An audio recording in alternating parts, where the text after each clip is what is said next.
हम इस वीडियो में जैन दर्शन के अनुसार बंधन की चर्चा करेंगे। वस्तुतः सभी भौतिक और अभौतिक, यूँ कहे कि सभी भारतीय दर्शन तत्व मीमांसा और ज्ञान मीमांसा की चर्चा करते हुए अंत में इस जीवन का परम ध्येय, इस जगत का उद्देश्य, इन सारे चीज़ों की चर्चा करते हुए वो बंधन की चर्चा करते हैं। बंधन वस्तुतः जीव का, आत्मा का सांसारिक पदार्थों में, सांसारिक वस्तुओं में लिप्त होने की अवस्था को कहा जाता है। या और भी जो दर्शन हैं वो यह मानते हैं कि आत्मा सच्चित आनंद रूप है, परंतु वह अपने स्वरूप को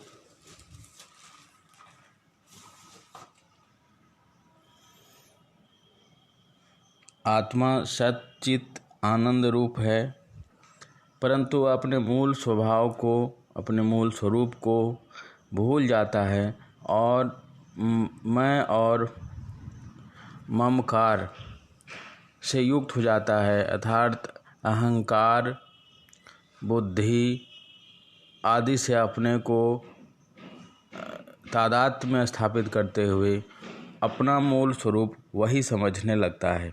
यही उसके बंधन का स्वरूप है और बंधन का कारण भी है। जब उसके अपने स्वरूप का ज्ञान हो जाता है, जब अपने मूल स्वरूप का ज्ञान हो जाता है, तो उसे यह जगत मिथ्या दिखाई पड़ता है, माया दिखाई पड़ता है और इस प्रकार वह मोक्ष की अवस्था, परम आनंद की अवस्था, अपने स्वरूप ज्ञान की अवस्था को प्राप्त कर लेता है। जैन दर्शन भी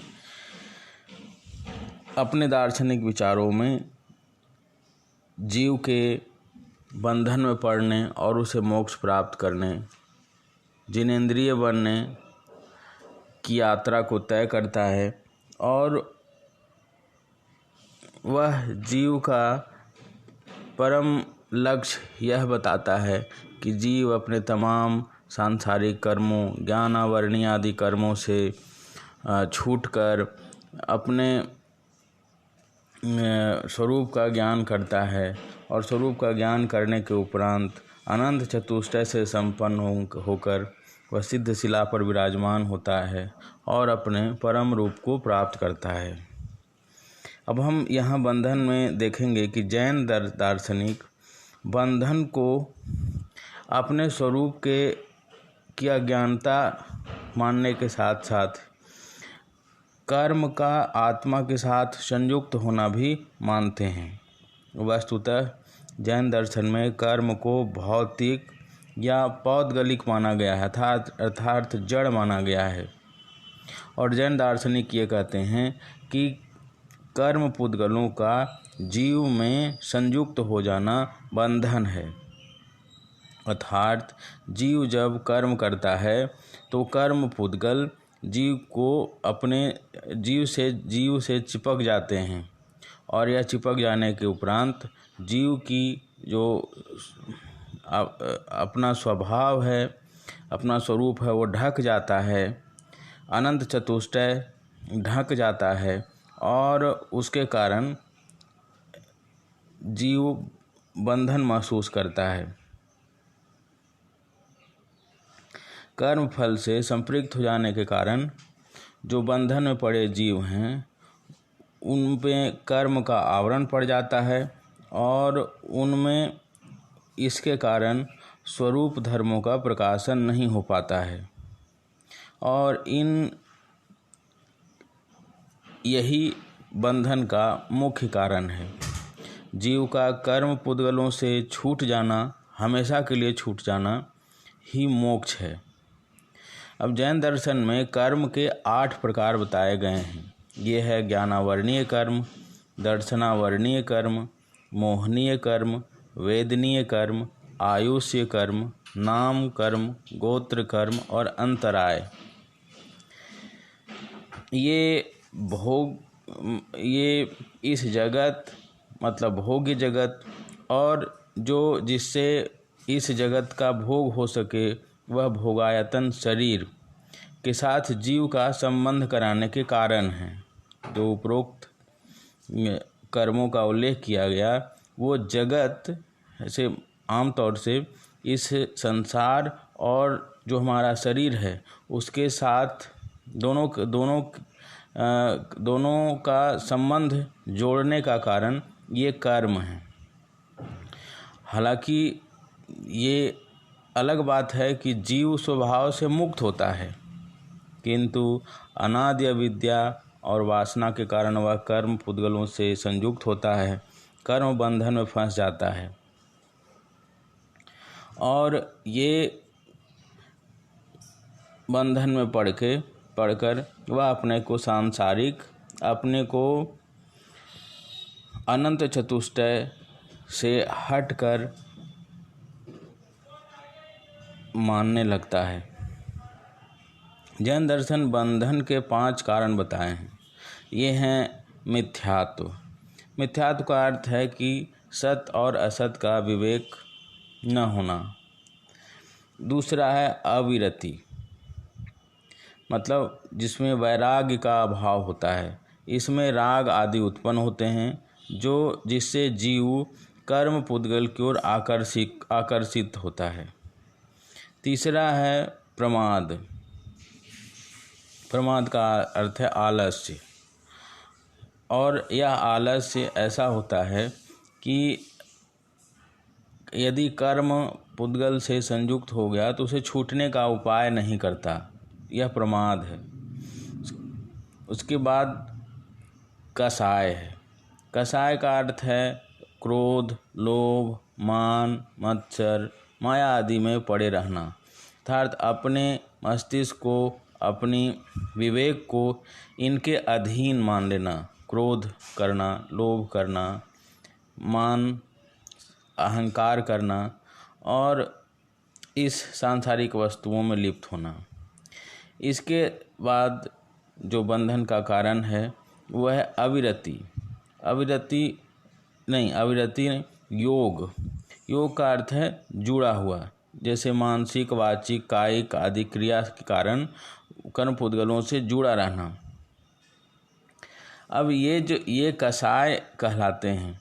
ये कसायों के कारण जीव कर्म पुद्गलों को ग्रहण कर लेता है और उसमें घुसकर उसे जकड़ लेते हैं, और यही जो स्थिति है वह बंधन का है। जैन दर्शन में कहा गया है कि स कासायत्वात् जीवः कर्मणो योग्यान पुद्गलान आदत्ते स बंधः। अब सब कर्मों का आत्यंतिक क्षय मोक्ष होगा। सभी जितने भी प्रकार के ज्ञानावर्णीय, दर्शनावर्णीय, मोहनीय, वेदनीय आदि कर्म बताए गए हैं उनका आत्यंतिक क्षय, मतलब वो फिर से कभी उत्पन्न न हो पाएँ, इस प्रकार का क्षय, हमेशा के लिए नष्ट हो जाना, ये मोक्ष है। अब जीव के साथ कर्म का संबंध और विच्छेद, संयोग और वियोग दिखाने के लिए जैन दर्शन 5 अवस्थाओं का वर्णन करता है। इन्हें पदार्थ की संज्ञा दी गई है। ये पदार्थ हैं आश्रव, बंध, संवर, निर्जरा और मोक्ष। इनके साथ जीव और अजीव को मिलाने पर ये सप्त पदार्थ बन जाते हैं, और इनके साथ पुण्य और पाप जोड़ देने पर इनकी संख्या 9 हो जाती है। अब हम यहाँ देखेंगे कि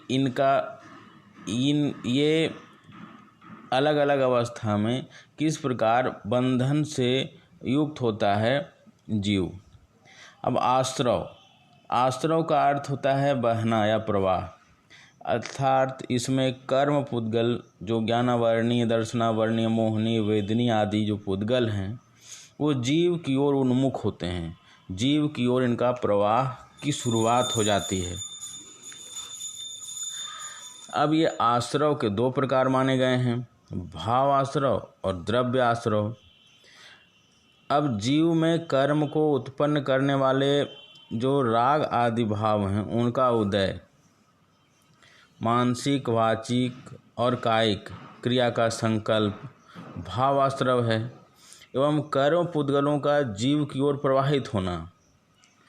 जो हमारे कर्म पुद्गल हैं ज्ञानावर्णी, दर्शनावर्णी, मोहनी, वेदनी, उनका जीव की ओर प्रवाहित होना द्रव्य आश्रव कहलाता है। जब ये कर्म पुद्गल जीव में घुसकर उसे जकड़ लेते हैं तब इसे बंधन कहा जाता है, इसे बंध कहा गया है। अब बंध भी दो प्रकार का है, भावबंध और द्रव्य बंध। कषाय और कर्म का उदय भावबंध है। कषाय का मतलब है मान, मोह, क्रोध, लोभ, माया आदि। ये जो इनका उदय हो जाना ये कर्म बंध है। दूसरा कर्म पुद्गलों का जीव में घुसकर उसे बांध लेना, ये द्रव्य बंध है। एक बार कर्म में फंस जाने पर कर्म चक्र निरंतर चलता रहता है और कर्ममल बनता रहता है और संयुक्त होता रहता है। इससे कर्म बंधन बढ़ता है। एक कर्म से दूसरा, दूसरे से तीसरा, तीसरे से चौथा, और यह कर्म प्रवाह अनवरत चलता रहता है जब तक इसे रोका न जाए। अब कोई व्यक्ति यदि चाहे तो आने वाले कर्मों के मार्ग को सर्वथा के लिए अवरुद्ध कर देता है और यह अवरुद्ध कर देना संवर कहलाता है। इसमें कर्मों के प्रवेश द्वार बंद हो जाने से नए कर्म प्रविष्ट नहीं हो पाते हैं और यह क्रिया आश्रव की क्रिया से ठीक विपरीत है।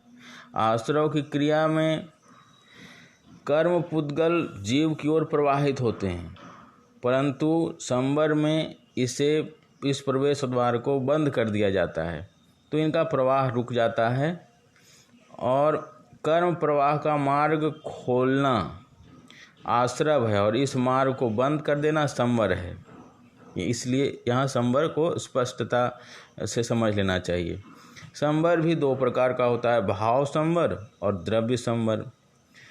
अर्थात भाव संवर में वे मानस व्यापार, नैतिक आचरण और यौगिक क्रियाएं आती हैं जिनसे कर्म प्रवाह बंद किया जा सकता है, और द्रव्य संवर में नए कर्म पुद्गल के प्रवेश के वास्तविक निरोध को कहते हैं। संवर में जीव में नवीन कर्म फल या कर्म पुद्गल प्रविष्ट नहीं हो पाते हैं, किंतु पहले से जो कर्मल या कर्म पुद्गल जो जीव को दूषित किए हुए हैं और जीव में हैं वो तो बचेंगे ही। अतः अगला सोपान निर्जरा है, जिसमें जीव में विद्यमान कर्ममल को दर्शन, सम्यक ज्ञान, सम्यक दर्शन और सम्यक चरित्र की व्रस से, इसे ये समझिए कि सम्यक ज्ञान, सम्यक दर्शन, सम्यक चरित्र रूपी ब्रश से उसे झाड़ते हैं या उसे साफ करते हैं और उसे साफ करके सर्वथा हटा देते हैं। जब कर्म फल का अंतिम कण भी जीव से हटा दिया जाता है तब कर्म पुद्गल का जीव में आत्यंतिक क्षय हो जाता है और फिर नया कर्म जा भी नहीं पाते हैं।